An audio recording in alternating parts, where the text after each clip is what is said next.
Hello friends, how are you? I hope you all are doing great. So let's continue business combination. So हमने last class में क्या cover किया था? Last class में हमने cover किया था अगर एक्वायर कंपनी क्या करती है, एक्वायरी कंपनी में क्या करती है, होल्ड करती है शेयर्स, इंटर होल्डिंग है ना। इंटर होल्डिंग का कंसेप्ट हमने कवर किया था लास्ट क्लास में। उसमें हमने एक कंसेप्ट कवर भी कर लिया था कि अगर एक्वायरर एक्वायरी में होल्ड करता है, इन्वेस्टमेंट करता है, तो उस केस में क्या होगा। और अब आज हम करेंगे अगर क्या होता है इफ। लास्ट में हमने कवर किया था कि अगर acquirer held shares in acquiree company, ठीक है। अब today we are going to cover if acquiree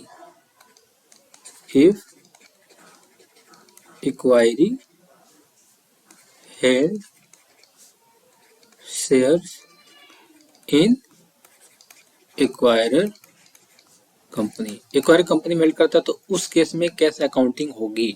okay, फिर इसके बाद एक और है क्या, इंटर होल्डिंग। इंटर होल्डिंग में क्या होगा कि दोनों एक दूसरे की कंपनी में क्या इन्वेस्ट कर रखा है, तो उस केस में अकाउंटिंग कैसे होगी वो भी कवर करेंगे। ओके, तो पहले देखते हैं इसका।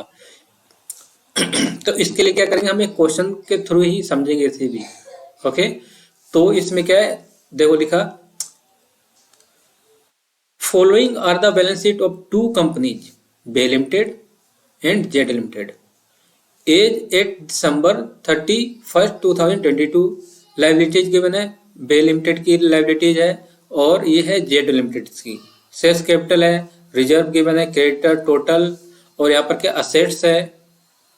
असेट्स में क्या क्या, सन्ड्री असेट्स और है 100 शेयर्स। अब यहाँ पर देखो 100 शेयर्स इन बे लिमिटेड जो इन्वेस्टमेंट कर रखी है, कितने, जेड ने इन्वेस्टमेंट कर रखी है किसमें, जेड किसमें, बे लिमिटेड में। कितने, 100 शेयर्स बाय कर रखे हैं किसके, बे लिमिटेड के। ओके, अब इसमें क्या लिखा है, नेक्स्ट देखो, Bay Limited was to be absorb Z Limited. अब इसमें कौन है, जो बे लिमिटेड है उसने क्या किया, जेड लिमिटेड को ऑब्जर्व कर लिया, मतलब उसे परचेज कर लिया on the basis of intrinsic value. अब यहाँ पर देखो क्वेश्चन में तुम्हें हमेशा मेथड गिवन ही होगा, किसके बेसिस पे, इंट्रिंसिक वैल्यू के मेथड के अकॉर्डिंग किया है, देखो ठीक है, ऑफ द शेयर्स। अब उसके बाद क्या लिखा है, the purchase consideration was to be discharge in the form of fully paid shares, entries to be made at par value only. इससे क्या करेंगे, इसके लिए अभी इसे पेंडिंग छोड़ देते हैं। इस लाइन को हम क्या डिस्चार्ज जो करेंगे, in the form of fully paid up shares, entries to be made at par. इससे हम क्या, इसे अभी हम पेंडिंग छोड़ देते हैं। इसे हम जब आंसर कवर जब कराऊंगा ना तो वहां पर डिस्कस करेंगे इसका मतलब क्या है इस लाइन का, ठीक है। A sum of rupees 20,000 is owned by Bay Limited. अब इसमें क्या है, जो बे लिमिटेड है उसने कुछ रुपए ओन कर रखे हैं, मतलब उधार ले रखे हैं। इसका कोई क्या होगा, कोई इन्होंने उधार ले रखे हैं किससे, जेड लिमिटेड से। Also included in the books of Bay limited, और उसके लिखा also include in the stock of Bay limited ₹30,000 worth goods supplied by Z limited, cost plus 20%, so computation of purchase consideration. अब इस line का मतलब कि, इस लाइन का मतलब है कि एक है, यह है बे लिमिटेड और ये जेड लिमिटेड। इसमें क्या लिखा, इसमें लिखा है कि जो इसने क्या किया, इसने जो बे लिमिटेड ने यहाँ पर परचेज किए हैं, बे लिमिटेड ने परचेज किए हैं कितने, उसकी बर्थ है 30,000 की, वो स्टॉक में है, ठीक है। उस पर क्या है, स्टॉक में प्लस है 20% प्लस स्टॉक में ऐड कर रखे इन्होंने, ठीक है। तो ये बता रखे, इन्फॉर्मेशन दे रखी है। अभी इसका मतलब क्या है, इसका मतलब इस लाइन का मतलब यही है, ठीक है, कि जो बे लिमिटेड है उसने जे लिमिटेड से परचेज किया है और उसको कॉस्ट प्लस पर इसने क्या कर रखा, अभी रिकॉर्ड हो रखे हैं, ठीक है। तो अब हमें क्या करना पड़ेगा, जब हम इसकी अकाउंटिंग करेंगे in the books of Bay limited में, तो वहां पर कुछ हमें इसकी एंट्री करनी पड़ेगी, ठीक है। तो क्या एंट्री होगी वो हम तब डिस्कस करेंगे। तो पहले अभी हमें क्या निकालना है, इंट्रिंसिक वैल्यू निकालनी है, फिर उसका कंसिडरेशन निकालना है। ओके, तो ये चीज ध्यान रखनी है कि जो यहाँ पर देखो क्या लिखा है, ये वाला है ना, 100 शेयर्स कितने इन बे लिमिटेड में हेल्ड करके रखे हैं किसने, जेड लिमिटेड ने। अब यहाँ पर कौन, जेड लिमिटेड ने क्या कर रखी है, इन्वेस्टमेंट कर रखी है। अब जेड लिमिटेड यहाँ पर कौन है, एक्वायरी है ना। और जो लास्ट क्लास में हमने कवर किया था उसमें कौन एक्वायरी था, ने उसमें किसने होल्ड करके रखी थी, इन्वेस्टमेंट किसने कर रखी थी, उसमें कर रखी थी एक्वायरर ने, है ना। तो यहाँ पर आज डिफरेंट है, तो आज हम करेंगे इसका, पहले करते हैं पहले हम कैलकुलेट करेंगे intrinsic value. Calculation of intrinsic value.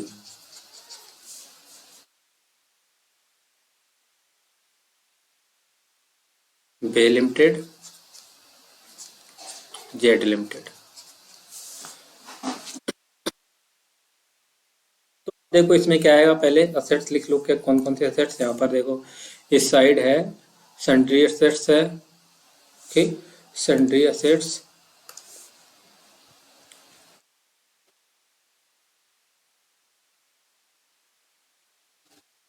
कितनी है, 7,50,000 इधर है और इधर है 3,50,000। और इसमें क्या है,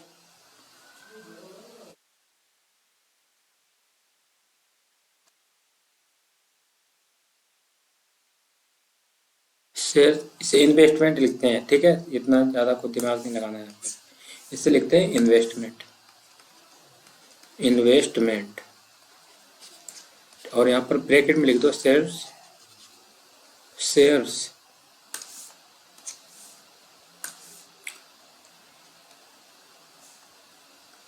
held by Z limited in Bay limited. कितने शेयर्स हैं बताओ, 1,000 शेयर, ठीक है। तो अभी हमें इंट्रिंसिक, तो जैसे हमने कल किया था, कल हमने क्या किया था, जब इंट्रिंसिक वैल्यू जब निकाली थी जेड लिमिटेड की, तो उसके अकॉर्डिंग हमने यहाँ पर रिकॉर्ड किया था। सेम वैसे यहाँ पर भी करना है आज भी। तो यहाँ पर कितना आएगा वो हम पहले इसकी इंट्रिंसिक वैल्यू निकालेंगे, ठीक है, फिर उसके बाद हम वहाँ पर राइट करेंगे। तो यहाँ पर देखो कितना है, यहाँ पर इसमें कोई इन्वेस्टमेंट है ही नहीं, तो यहाँ पर कितना आ जाएगा, ये आ जाएगा 7,50,000, ठीक है। और यहाँ पर अभी तो कुछ लिखेंगे नहीं। अब इसके बाद क्या आएगा, लेस कर देंगे लाइबिलिटीज, लाइबिलिटीज को लेस करेंगे, ठीक है। अब लाइबिलिटीज में क्या देखो, ओनली क्रेडिटर्स हैं 1,50,000 और 95,000, 1,50,000 और 1,95,000 ओनली, 1,50,000। और इधर कितना है, 95,000, ओके। अब इसके बाद क्या आएगा, नेट असेट, नेट असेट। और इसे क्या बोलते हैं, कैपिटल एम्प्लॉयड भी कहते हैं, इसी को बोलते हैं assets available for shares holder, है ना। तो कितना आएगा, 7.5 लाख में से 7 लाख में से कितना माइनस करना है, 1.5 लाख। तो कितना आएगा देखो, 6 लाख, 6 लाख। अब इधर अभी तो पहले हमें इधर निकालना पड़ेगा intrinsic value, number of shares से डिवाइड कर दो इसको, number of shares, number of shares. तो नंबर ऑफ शेयर्स से डिवाइड करोगे, देखो कितने नंबर ऑफ शेयर्स निकल के आएंगे। देखो शेयर्स कैपिटल कितनी है, शेयर्स कैपिटल ईच है 100, तो 100 से डिवाइड करोगे 5 लाख को और 3 लाख को, कितना आएगा 5,000 और 3,000 आएगा। करो जल्दी, यहाँ आएगा 5,000 और इधर आएगा नंबर ऑफ शेयर 3,000, ठीक है। ये आ गया नंबर ऑफ शेयर। अब जब डिवाइड कर दोगे तो यहाँ क्या आ जाएगा, इंट्रिंसिक वैल्यू। तो इंट्रिंसिक वैल्यू पहले इसकी निकालते हैं, इसकी कितनी आएगी, करो 6 लाख डिवाइड बाय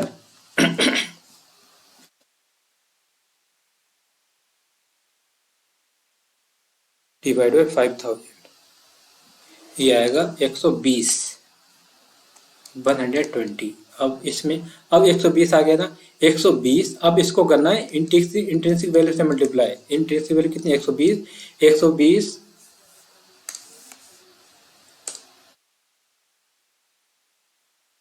इसे हम अलग से लिखते हैं, 120 जो मल्टीप्लाई करोगे तो कितना आ जाएगा, देखो 120 इंटू में 1,000, ये आएगा 1,20,000। तो यहाँ पर आएगा 1,20,000 आएगा, ठीक है। ये चीज़ें याद रखनी है, 1,20,000। चाहे एक्वायरर ने होल्ड कर रखा हो चाहे एक्वायरी ने, तो पहले क्या करना है, अगर एक्वायर ने कर रखा है होल्ड तो एक्वायरी के पहले इंट्रिंसिक वैल्यू निकालो, तो उसके बेसिस पे करेंगे जैसे लास्ट क्लास में किया था। अब इसमें किसने एक्वायरी ने किया तो एक्वायर का पहले एक्वायर का जो इंटरेस्ट वैल्यू उससे निकालो, फिर उसके अकॉर्डिंग हम यहाँ पर क्या करेंगे, कंसिडर करेंगे उसकी इन्वेस्टमेंट कितनी है। ओके, अब टोटल करोगे तो कितना आ जाएगा, 4,70,000।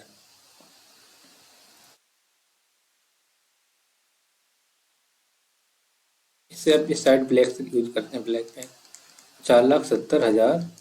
अब इसमें से माइनस करो 95,000, 4,70,000 माइनस में 95,000, 3,75,000। अब 3,75,000 को डिवाइड करो, कितने से डिवाइड करना, 3,000 शेयर से।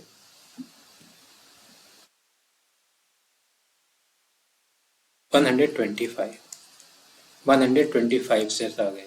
ओके, तो ये तो इंट्रिंसिक वैल्यू निकल के आई है। अब हमें क्या निकालना है, नंबर ऑफ शेयर्स कितने इशू किए जाएंगे, है ना, number of shares issued by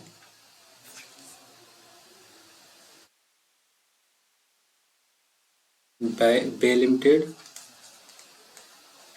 to Z Limited। अब यहाँ पर देखो नंबर ऑफ शेयर्स होल्ड कितने, टोटल नंबर ऑफ शेयर्स कितने हैं, टोटल नंबर ऑफ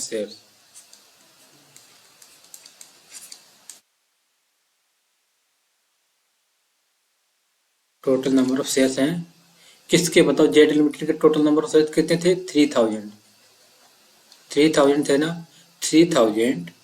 और उनकी वैल्यू कितनी है, उनकी वैल्यू है, उससे मल्टीप्लाई करो, उसकी इंट्रिंसिक वैल्यू कितनी है, इंट्रिंसिक वैल्यू कितनी है, उसकी इंट्रिंसिक वैल्यू है। और हम इसे क्या बोलेंगे, इसे हम बोलेंगे net assets for shares holder. Shares holder की नेट असेट्स कितनी है, 3,75,000। ठीक है, अब इसमें अब डिवाइड करेंगे, डिवाइड किससे करेंगे, डिवाइड करेंगे इंट्रिंसिक वैल्यू किसकी, intrinsic value of Bay Limited, divide करेंगे intrinsic value of Bay limited. Bay limited की इंट्रिंसिक वैल्यू कितनी थी, 120 थी, यही थी ना। इससे डिवाइड करोगे तो नंबर ऑफ शेयर्स कितने इशू करने पड़ेंगे, 3,75,000 डिवाइड बाय 125, ये आएगा, नहीं 125 नहीं 120 आएगा। इसका मतलब है 3,125 शेयर्स इशू करने पड़ेंगे। Total number of shares issued, ये टोटल इतने इशूड करने पड़ेंगे। अब देखो, अब इसमें से माइनस करो जो शेयर्स कितने हेल्ड कर रखे हैं, बताओ कितने, 1,000 शेयर्स, क्योंकि 1,000 शेयर्स हैं, ये किसने, ये जेड लिमिटेड ने हेल्ड कर रखे थे, है ना। तो जेड लिमिटेड ने जब हेल्ड कर रखे थे तो इस इतने 1,000 शेयर्स तो हमें देने की जरूरत नहीं है ना, ये इन्वेस्टमेंट, जो इसकी इन्वेस्टमेंट है ना, क्यों ये हम बाय कर रहे हैं, ये बाय कौन कर रहा है, बे लिमिटेड, तो ये क्या इस पे उसको देने की जरूरत है, इसके ऊपर जो कंसिडरेशन आएगा, नहीं, इसके ऊपर जो कंसिडरेशन आएगा उसे देने की जरूरत नहीं है। ठीक है, तो इसको क्या करना है, क्योंकि ये तो बाद में किसके हो जाएंगे, जब ये आफ्टर क्या कर लेगा, जब बाय कर लेगा कौन, बे लिमिटेड, तो ये इन्वेस्टमेंट किसकी हो जाएगी, ये बे लिमिटेड की हो जाएगी। तो इसलिए इतने शेयर्स को क्या कर देंगे, ये कैंसिल करने पड़ेंगे। तो यहाँ पर क्या है, shares held by Z limited, जो जेड लिमिटेड ने हेल्ड कर रखे उससे क्या कर देंगे, माइनस कर देंगे, माइनस 1,000। अब कितने, net number of shares issued,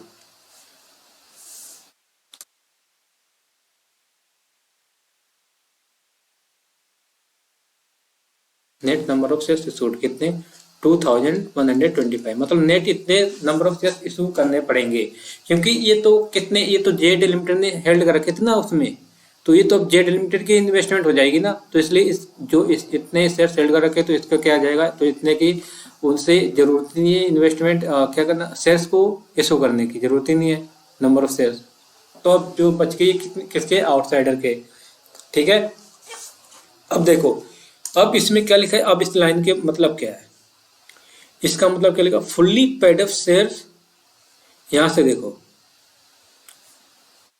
यहां से देखो, the purchase value, the purchase value only. Okay, उसके बाद नेक्स्ट क्या लिखा, कहाँ पे चला गया मैं, the purchase consideration was to be discharge in the form of fully paid up shares, fully paid up shares. Okay, fully paid up shares पर क्या करेंगे, डिस्चार्ज करेंगे।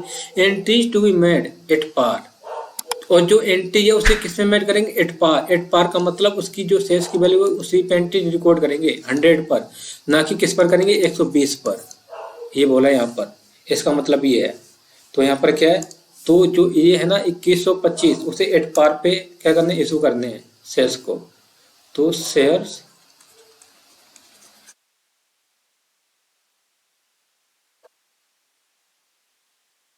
इशूड करने हैं एट पार।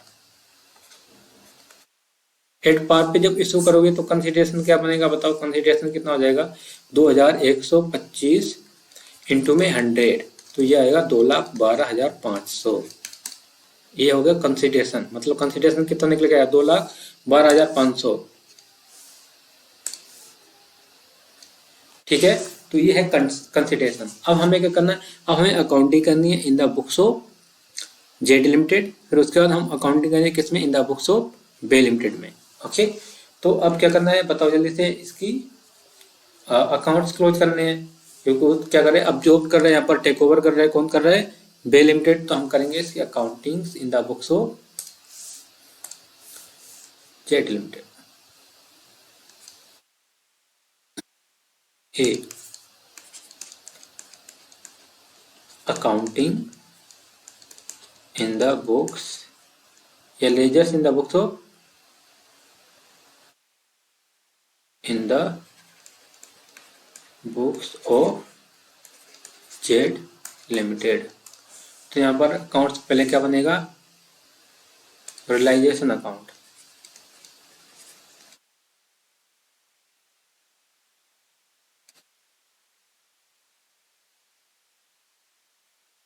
और इधर बनेगा एक्वायरी का अकाउंट, और एक्वायरी, एक्वायरी नहीं, एक्वायरर अकाउंट। एक्वायरर कौन है यहाँ पर, बे लिमिटेड।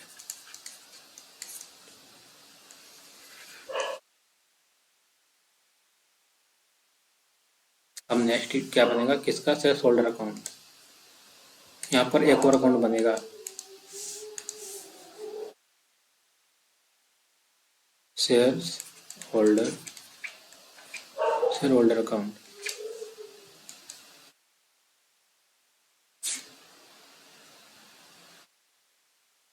यहाँ शेयर्स होल्डर अकाउंट, और इधर बनाते हैं किसका, शेयर्स इन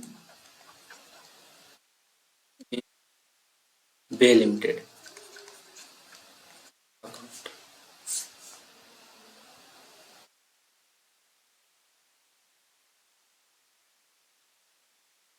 शेयर होल्डर अकाउंट।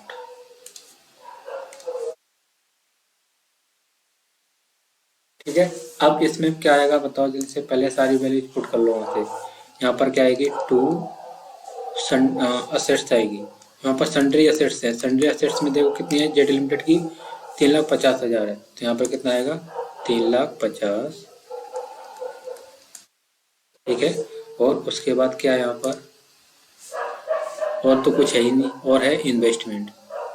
इन्वेस्टमेंट क्या है, शेयर्स इन बे लिमिटेड, तो हम इसे शेयर्स इन बे लिमिटेड में ट्रांसफर कर देंगे। तो इसे कहाँ पर जाएगा, इस साइड आएगा, शेयर्स इन बे लिमिटेड में, इसमें टू बैलेंस बीडी कर दो, बैलेंस बीडी कितना है, 1,00,000। ओके, 1,00,000 आ गया। और इसके बाद क्या है, इधर आएगा क्रेडिटर्स, इधर आएगा बाय क्रेडिटर्स। यार कुत्तों ने तो परेशान कर रखा है।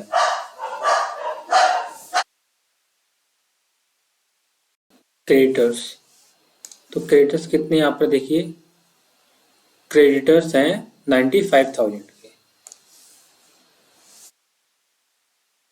95,000।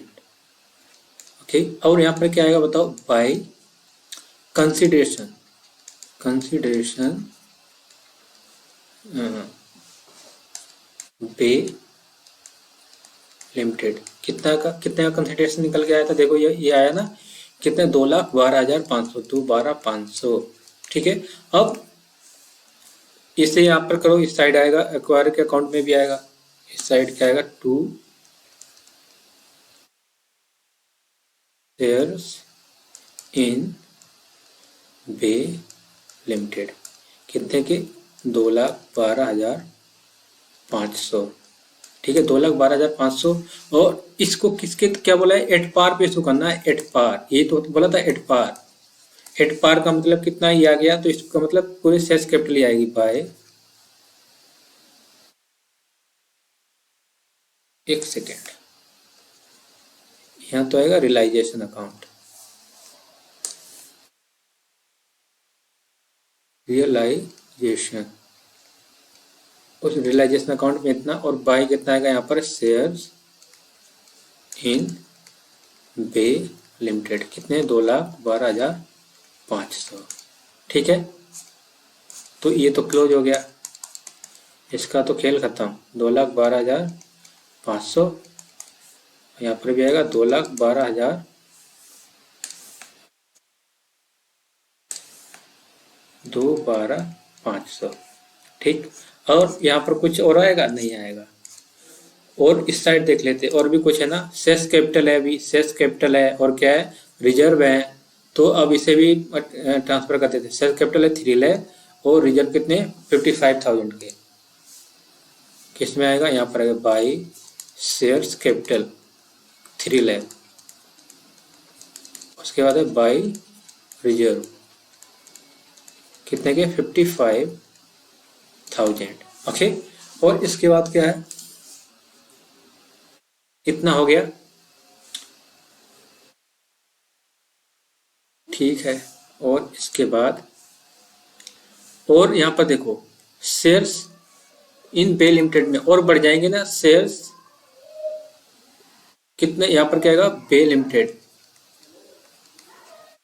कितने, 2,12,500 से, और इतने आ जाएंगे यहाँ पर शेयर्स, देखो यहाँ पर कितने ये है ना शेयर्स, कितने shares, shares in Bay limited 2,12,500 के हैं, तो यहाँ पर अब इसमें ये अकाउंट बनाया हमने, शेयर्स इन बे लिमिटेड, तो इसमें कितने, 2,12,000 ट्रांसफर हो जाएंगे, तो ये कितना आ जाएगा, 3,12,500, 3,12,500। और इसे हम ट्रांसफर कहाँ करेंगे, 3,12,500, इसे हम करेंगे शेयर होल्डर अकाउंट में, शेयर होल्डर अकाउंट में क्या करेंगे, टू शेयर होल्डर अकाउंट, कितने से, 3,12,500। ठीक है, अब इसको यहाँ पर क्रेडिट साइड है, तो इस साइड कहाँ पर आएगा, डेबिट में आएगा, क्या, to shares in Bay limited, कितने के, 3,12,500 के हैं। ठीक है, अब यहाँ पर रियलाइजेशन अकाउंट क्लोज करते हैं, देखो 3,50,000 है, इधर कितना आ रहा है, 95,000 प्लस में 2,12,500, 95 प्लस 2,12,500, 3,07,500 आ रहा है, तो इस साइड कम है, तो अगर इस साइड कम है तो इस साइड क्या आएगा, बाय लॉस, बाय लॉस, इसे ट्रांसफर करेंगे, ट्रांसफर टू किसके अकाउंट में, शेयर्स होल्डर अकाउंट, कितने का लॉस आ रहा है, देखो 3,50,000 माइनस 42,500 का, 42,500, तो ये कितना है, 3.5 लाख, 3.5 लाख। अब इसमें आएगा यहाँ पर क्या है, टू रियलाइजेशन, क्या ये लॉस, 42,500। अब देखो अगर ये अकाउंट मैच हो गया, इट मीन्स हमारा जो सॉल्यूशन है सही है, 3,12,500 प्लस 42,500, 3,55,000, 3,55, और इधर देखो कितना आ रहा है, इधर भी इतने आ रहा है, 3,55,000। ओके, ये क्लोज हो गया अकाउंट। अब इसके बाद क्या करना है, इसके बाद हमें करनी है general entry in the books of, किसमें करनी, in the books of Bay limited. और हमेशा ध्यान रखना अगर ऐसे क्वेश्चन आते हैं तो ये सिर्फ ये पूछेगा, कंसिडरेशन तक ही जाएगा क्वेश्चन नॉर्मली, कंसिडरेशन या तो बैलेंस शीट पूछेगा, दो चीज पूछेगा। इससे ये जो हम क्लोजिंग एंट्री कर रहे हैं ये नहीं पूछेगा यहाँ क्लोजिंग अकाउंट, फिर भी हम तो कर रहे हैं इसलिए कि अगर कहीं पूछ भी लिया तो कैसे करोगे, तो हमें ऐसे करनी है, ठीक है। क्लोजिंग अगर बोलते हैं तो in the books of ledgers में बनाओ, किसमें, in the books of acquiree के अकाउंट में, ठीक है। अब हमें क्या करना है, in the books of Bay limited, करो जल्दी से।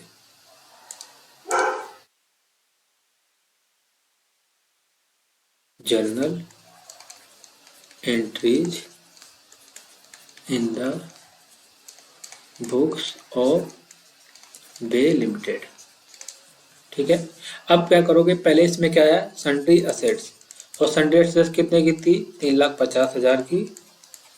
और उसके बाद क्या हुआ, टू में क्या है, टू में है क्रेडिटर्स, और क्रेडिटर्स कितने के थे, 95,000 के। और उसके बाद क्या हुआ, कंसिडरेशन आया, कंसिडरेशन कितने का है बताओ, कंसिडरेशन है, जल्दी से बताओ, कंसिडरेशन कितने का है, कंसिडरेशन है 2,12,500 का। इसके बाद कुछ और था, नहीं था। और जो आएगा क्या आएगा, गेन ऑन बारगेन परचेज, कितने का, देखो वही गेन ऑन बारगेन परचेज नहीं आएगा जितना ऊपर कितना डिफरेंस आया था रियलाइजेशन अकाउंट में, 3,50,000, 350 माइनस में 95,000 और माइनस में 2,12,500, 42,500 का। और उसके बाद इसकी पेमेंट करने की एंट्री क्या होगी बताओ, दूसरी एंट्री होगी पेमेंट करने की, क्या देखो इसके बाद इसमें आएगा पेमेंट करने की एंट्री क्या होगी, consideration account debit, consideration account debit 2,12,500। और उसको टू में क्या आएगा, सेल्स कैपिटल, और सेल्स कैपिटल ही क्यों आएगा, क्योंकि एट पार पे इशू कर रहे हैं, है ना, एट पार पर, तो एट पार पे इशू करें कितने, 2,12,500, ठीक है। अब इसमें दो चीजें और हैं जो हमें इसमें दो एंट्री और करनी पड़ेंगी, क्या क्या, एक तो देखो, एक सम कितना तो ऑन कर रखा था कि इतने रुपए उधार ले रखे होंगे, कोई क्रेडिटर एज ए क्रेडिटर होगा, किसमें, बाई लिमिटेड से, जेड लिमिटेड से, ठीक है, उसे देने थे कितने, 20,000 रुपया, मतलब उधारी थी इतने की। तो अब ये क्या करोगे, उस बिजनेस भी परचेज कर लिया तो इतने की कैंसिल करना पड़ेगा कि नहीं करना पड़ेगा, तो इसकी एंट्री क्या होगी बताओ, इसकी एंट्री होगी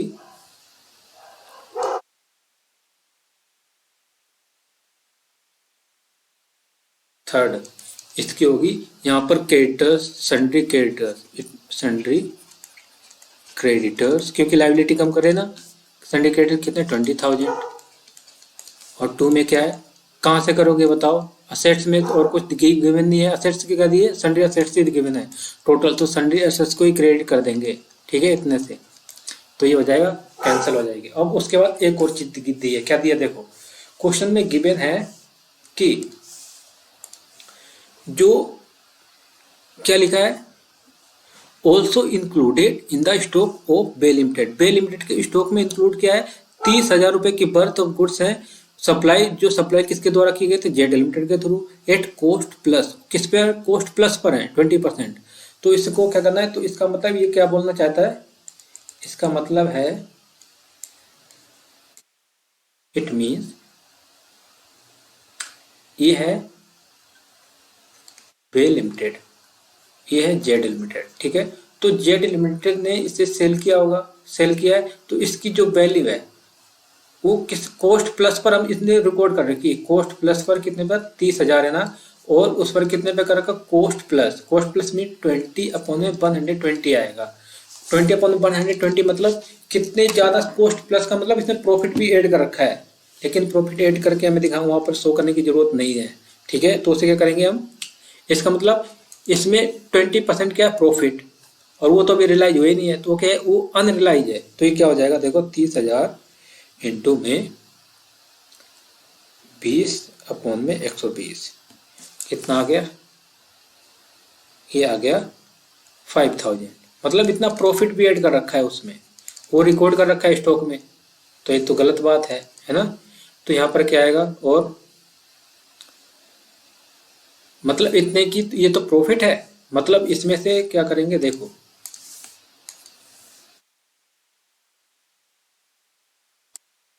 जो इसमें रिकॉर्ड किया 30,000 टोटल रिकॉर्ड किया, उसमें प्रॉफिट इतना इंक्लूड कर रखा है, तो इसका मतलब कॉस्ट कितनी होगी, कॉस्ट हो गई है 25,000। कॉस्ट इतनी है, मतलब हमें कॉस्ट पे शो करना चाहिए था इसे, लेकिन इसने क्या प्रॉफिट प्लस प्रॉफिट पे कर रखा है, मतलब अनरियलाइज प्रॉफिट की एंट्री करनी पड़ेगी, अनरियलाइज प्रॉफिट। तो इसमें क्या होगा, इसमें हम करेंगे रिजर्व अकाउंट डेबिट, और टू स्टॉक को क्या कर रखा है, स्टॉक के असेट्स है और असेट्स में इंक्लूड होगा, तो असेट्स को क्या कर देंगे, उतने से कम कर देंगे। अब असेट्स में क्या सन्ड्री असेट्स है, तो सन्ड्री असेट का मतलब उसी में स्टॉक भी इंक्लूड कर रखा होगा, तो यहाँ पर क्या आएगा, sundry assets account debit credit, sorry क्या आएगा, क्रेडिट है ये, कितना 5,000 और 5,000। तो ये था बुक्स की, इसमें in the books of Bay limited में ये जनरल एंट्री थी। ठीक है, तो ये क्वेश्चन था कि अगर एक्वायरी हेल्ड करके रखता है इन्वेस्टमेंट किसमें, एक्वायरी की कंपनी में, तो उस केस में कैसे अकाउंटिंग होगी, तो ये उसके रिगार्डिंग क्वेश्चन था। ठीक है, ये क्वेश्चन था उसका, फिर हमने क्या निकाला, उसमें इंट्रिंसिक वैल्यू निकाली है, फिर उसके नंबर ऑफ शेयर्स कितने इशू करने पड़ेंगे, है ना, और उसके बाद क्या है, उसके बाद हमने लेजर्स, और देन लेजर्स के बाद हमने उसकी जो in the books of Bay limited है उसमें अकाउंटिंग की है। अब नेक्स्ट क्लास में हम क्या करेंगे, अब नेक्स्ट क्लास में हम इंटर होल्डिंग, मतलब इंटर होल्डिंग का कंसेप्ट क्लियर करेंगे, कवर करेंगे। मतलब हमने दो सिचुएशन कवर कर ली ना, दो मैंने तीन बताई थी, तीन कंडीशन होती, तीन हो जाती है यहाँ पर, जो सिचुएशन तो ऐसे हो सकती है क्या, एक तो अगर एक्वायर है, एक्वायर नहीं, एक्वायरी कंपनी में हेल्ड करके रखी है, कि हेल्ड करके रखे हैं शेयर्स, ठीक है, और अगर, और दूसरी क्या है, दूसरी जो आज की है मैंने, कि जो एक्वायरी है, एक्वायरी ने किसमें शेयर सेल कर रखे हैं, एक्वायरर में। अब इंटर होल्डिंग में क्या होता है, दोनों ने एक दूसरे में क्या कर रखे हैं, इन्वेस्ट कर रखी है, इन्वेस्टमेंट कर रखी है, तो उस केस में कैसे अकाउंटिंग होगी वो हम नेक्स्ट क्लास में सीखेंगे। Okay, so I think it is enough for today. In next class we will continue business combination.